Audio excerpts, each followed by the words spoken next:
Josip Bogovic, Croatians Online. We have the pleasure to have with us Marcelo Gonçalves, Gonçalves. a war veteran of the many battles of the soccer wars, including the World Cup of 1998, where Brazil was in second place, Yes. France was first, and Croatia was third. Yeah. And now that we are here in Orlando, the road to 26, the battles and the wars continue, Yeah. where both of us will be at the game, cheering on the respective teams. Yes. And I told Gonçalves that he's so in shape and lean and focused that he can contribute 15 minutes if necessary to the Brazilian side. Oh yeah. I could play. Uh, 15 minutes will be okay for me. Not too much. And So it's a pleasure for me to be here, talk to you, Thank and you. say hello to everybody in Croatia. Yeah, So thank you. And your position was center back, all right? center back. Yeah. What's one of the very important elements of being a center back? Vision, what would you say? Yeah, to be a good performance play as center back, so good vision, intelligence to read the players in the field, the movement, tactical movements in the field is important to learn, to anticipate the ball, to get a good control and to good impulsion to head the ball. So now basically every center back has to be fast. So that has changed a little bit? It changed a little bit. So in my time, so I don't know if I can say unfortunately or fortunately, I didn't play against the Suka. Oh, Schuker, uh-huh. Suka was the maximum score in the World Cup in 1998. That's right. Yeah, she had a very good performance at that time in that World Cup. He also But has we legs. didn't play against Croatia. He also has legs like tree trunks. Mm-hmm. So it's hard to penetrate him. Yeah, he was strong, so big, taller. strong. Yeah, strong and taller. So in Brazil, we didn't have center backs very taller. So my age and other players, I play again with Aldair for many years in the Brazilian national team, but I didn't play in Europe because after play for my club in Brazil in 1990, I had an offer to play in Mexico.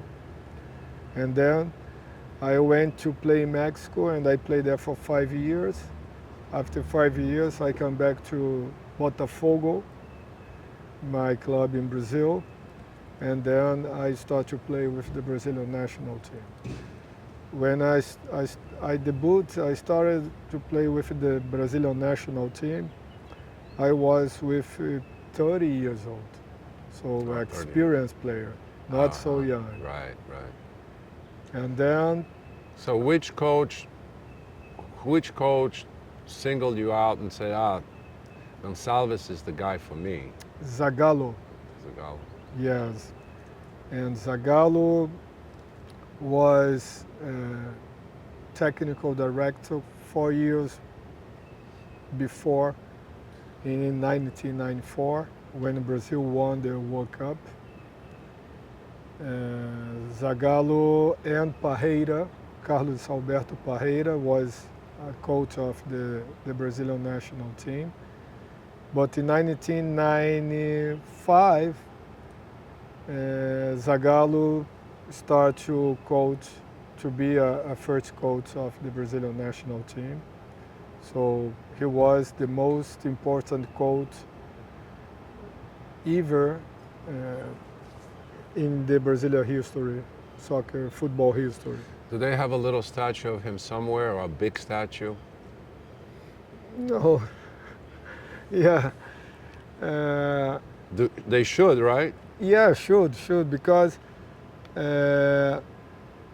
I think I belong one of the most, or maybe the most important Brazilian football generation, because we won 1994, and some of the players that won in 1994 also played in 1998. We was second place, and 4 years later we won again another World Cup. Wow, yeah. And we have teammates that played in 3 World Cup, 3 finals. And this is the only generation in the football world that got to play 3 finals consecutively. Yes, consecutively. Yeah.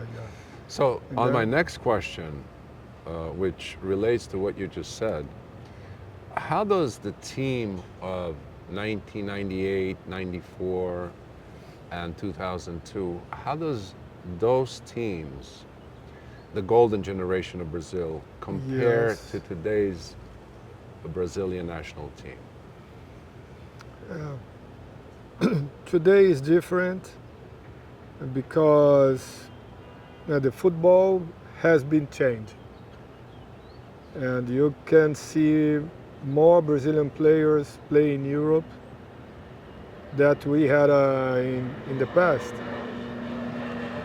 And then the football globally, it's more similar, and then you can see other national teams playing in the high level nowadays, like Morocco's, for example. And in the 90 years, we had a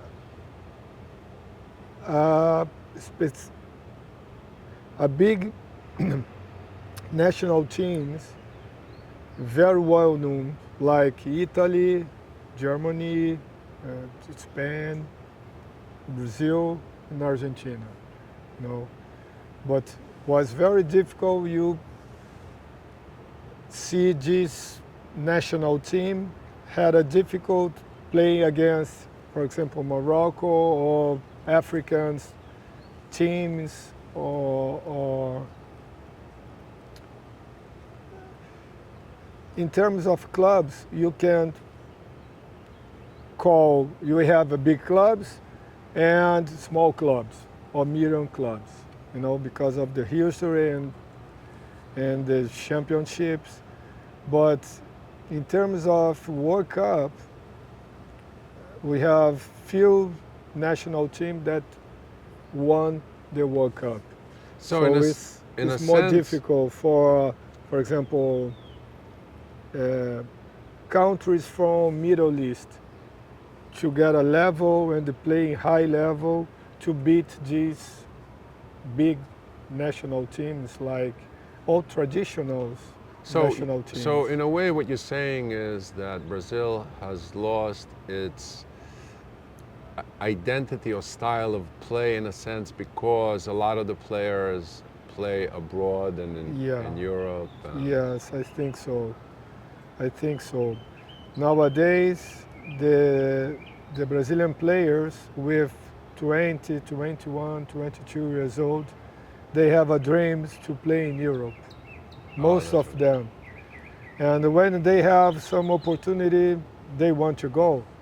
Okay. They want to go. In my time, for example, I didn't have idea, or I didn't wish to play in Europe, because Europe was the most important championships, the most important leagues. And then I was satisfied in playing in Brazil. So I went to play in Mexico, because the financial aspect was better, the offer that I had. But nowadays, of course, that Europe, they have a very good salaries, and normally the Brazilian players can get more money when they go to play in So Europe. what you're saying is that money spoils people. Yes, of course. And my friend said, it's something new that I've learned recently, not that long ago, is Okay. that money is not for everyone because it spoils you. Yeah. Is that true? Yes, I agree. I think the player has to be focused and in their dreams. When I decided to come back to Brazil, to play in Brazil after play 5 years in Mexico, I had a dream. My dream was to become championship again with my club, Botafogo, and maybe have a chance to play in the Brazilian national team. Despite of my age, not so young, but I had a dream. And yes, So- I could live this dream. So it was, for you, it was heart versus money. In my time was hard. Heart. Nowadays is money. Nowadays is money. Interesting. I don't know if in Europe is the same, but in Brazil, the kids, the boys and girls, dreams to play, to become a professional soccer player, to change their life and their family. Right. So because of our reality is totally different from Europe. Maybe in Africa they can have the same mentality because of the conditions that they are living.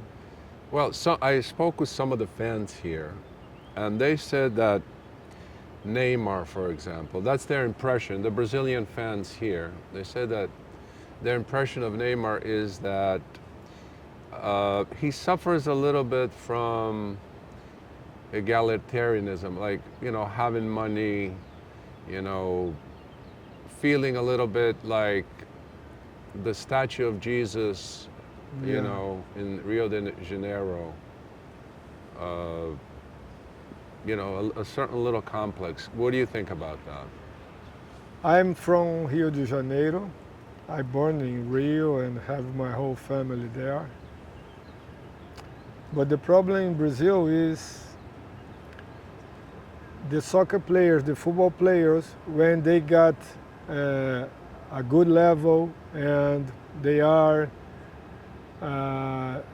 recognized for everybody, they lose the focus in the football. They want to live a pop star life, not like a football, not The a hard football work, life. the Yeah. hard work life. So and it's the same with Neymar, and my time was the same. I remember that after the games, for example, in Brazil, after to play a big games in the Brazilian league, I was invited to go to shows, and during the next week, the television invited us to go to the film. So we have a novelas, you know. So the football player in Brazil is not only a football player. I see. You know, it's like a Celebrity. Right? celebrity, a pop star. You know, it's different mentality. For example, we can talk about Cristiano Ronaldo. So he is right now 41 years old, and he is still playing a high level because he put in the first place the discipline, the focus in his job, and of course that he most famous person in the Instagram, but he don't look to leave these situations, or okay, you cannot, you never seen, you never saw, for example, Cristiano Ronaldo doing films or TV, I don't know, broadcast novellas. So he only wants to play soccer, and for his concentrated, for discipline, he's the biggest one, the biggest soccer player in the world. So basically, a lot of young people should aspire to be like you, like him, very focused at the job that you do, Yeah. the why you are known. You see, you still remain very fit, Uh-huh. because you said to me that your discipline from those days of soccer Yeah. carry on. There's a continuum from then to now. Yes? Yes, yes. And nowadays we have opportunity, if you is in good shape, you still can play some legend games, Sure. and it's very emotionally to receive from the people. They recognize everything that you did in the past playing soccer. And then when you have opportunity to travel to another country to play legend games, and you receive this kind of recognizing, is I feel very grateful for all, for everything that I did in the past to reach this kind of recognition. So you're happy with yourself, your mental and physical state then and now. Yeah, Fair to sure. say? But so it's important to our health, to keep a Yes, good health is absolutely, very important. Absolutely. I am 60 years old right now, Wow. but I think like if, my mind is like 40, 30 something. Good news. I don't think about I am 60 years old. For me, Yeah. How No would you problem. compare the Croatian team of '98 to the Croatian team of now? Croatia 98 was the sensation of the World Cup, you know. So before 98, nobody could think about that Croatia would be possible to do or play football in good level like they did. But right now Croatia has been keep the performance between one of the biggest or the best national teams in Europe. So they used to say, the media in Brazil used to say that Croatian is the Brazilian style of football in Europe. I don't know if it's true. I don't know how people think in Croatia, but in Brazil, I have been here about, Croatia is the Brazilian style to play in Europe with good technique, happiness, and then so Luka Modric is a very well-known person in Brazil because he's talent. Right. So the key in every sport, obviously you cannot win everything, but the key is consistency, Consistency. right? Yes. Yes, definitely. So the last World Cup, the game in Brazil against Croatia was a very similar game, you know. And Neymar, with his talent, almost to decide the game because he scored a very good goal with only totally because of his talent, but the Croatian team keep play the same and get an opportunity to draw, to score a goal in the end of the game, and they won in the penalty kick. So today I think we have a very good game Coming again. today. Yes. And then I believe that Croatia, despite to start to renew the team, will find a new good talent in the country. So Yeah, that's what we hope for, and of course it's dependent on the eye of the coaching staff and the scouts, the scouts. and how to put all that together, how to put a team together versus, you know, just having an individual or two that are unbelievable and then maybe the team is built around them. So it's a team sport, and perhaps I think the Croatian staff looks at it as that, as a team sport, rather than pushing an individual or two. Yes, I think so. I believe that Croatian has been keeping in the last years, in the last World Cup, in the past World Cup, the last World Cups, they're good football level, and will be a tradition. New players have opportunity to play in big clubs, in big leagues, because I think that like for the Croatia league is not so It's not so strong. strong. Yeah.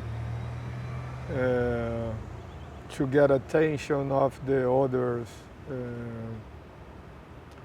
football fans, but will be possible. We'll see good Croatian players playing good in good leagues in Europe and in big clubs. And we also thank you for Eduardo de Silva, Eduardo, one of my favorite players in the Croatian really? attack. Yeah, because in Brazil that time he was not a well-known player. And I think nowadays the clubs, if we can talk economically, they don't have condition to sign the big players in Brazil. So they have to scout young players, not so expensive, to pay transfer, small transfer, and continue development this Brazilian talent in Croatia. And I think it's a good way to keep a relation between both countries. Yes, Yeah. I agree. What's wonderful about tonight's tournament and the one with Colombia before is that the fans, they get together, they exchange laughs, pictures, ideas, warm feelings, and I think obviously that's part of, that's a wonderful part of soccer, is that these opportunities allow different cultures to come together and celebrate together. Yeah, that's the spirit of the World Cup.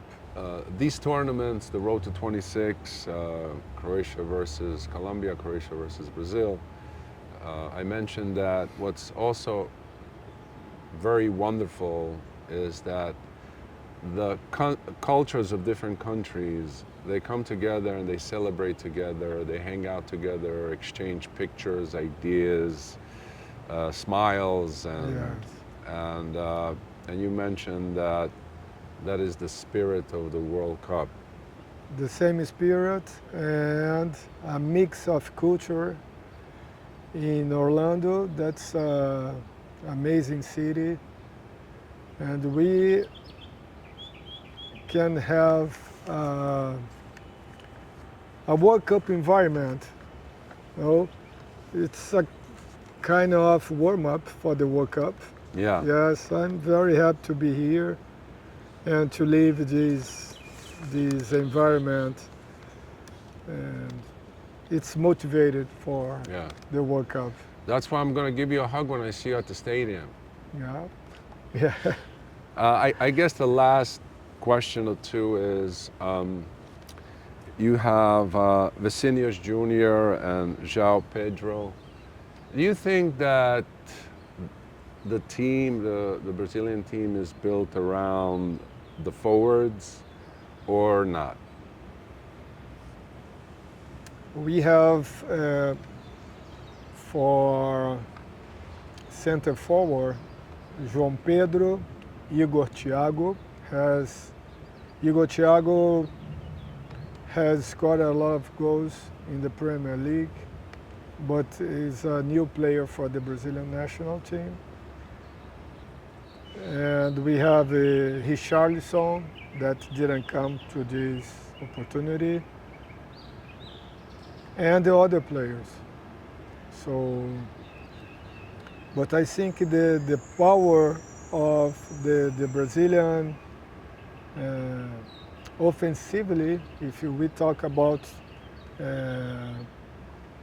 offensive game, we have good options of players that play as wingers, like Vinicius Junior, Rafinha, Esteban, Martinelli, and the other players in Brazil and in Europe as well.